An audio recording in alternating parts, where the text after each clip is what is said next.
Fighting twice in one night was the toughest thing I ever done athletically in my life. When I did it, I fought two of the best fighters in the world. Chuck Liddell was a big star in UFC. At the end of the first round, I'll never forget this, Chuck gave me one of the most devastating body shots I ever taken in my life. The promoter told me, like, show the world that Pride fighters are #1. You know, I'm like, okay, I'm gonna do what you say. And that's what you call a ground and pound. What a knockout. Vanderlei Silva was one of those guys that was at the top of his game back in Pride, haven't lost a fight in 5 years.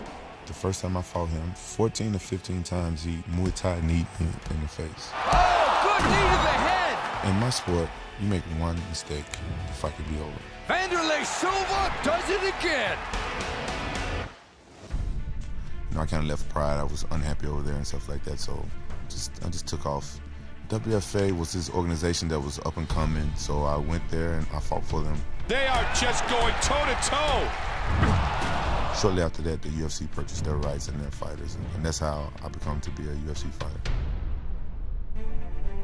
I trained as if my life depended upon it. I trained like I was going to die in that cage.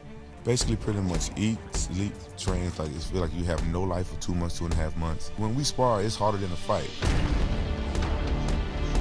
And if you don't prepare right and your mind's not right, you can get hurt.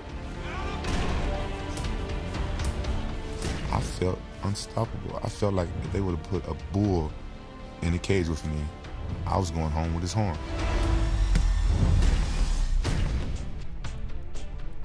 The rematch with Chuck, I felt I won that match even before I stepped in the cage. It is all over. That's the night I became the champion of the UFC. Quentin Rampage Jackson reigns supreme. Dan Henderson is one of the toughest fighters out there. Huge left and right. It was a war. It was an all-out war. Vicious ground and pound from the top here. To unify the title for me was like the biggest accomplishment of my life. I felt like I made history. I use that to motivate me for my next training camp, for my next fight. I wouldn't call it personal, but Vanderlei Silva gave me two of the worst ass whoopings I ever had in my whole life. Vanderlei is hoping to make it 3 in a row against Rampage. Vanderlei pushed me at the weigh-ins. I smiled because that's when I know that I was going to destroy him. Oh, one punch! Oh, that's it. This fight is over. He was out before he even hit the ground. The power in that finishing punch, absolutely lethal. UFC Undisputed 3, your move.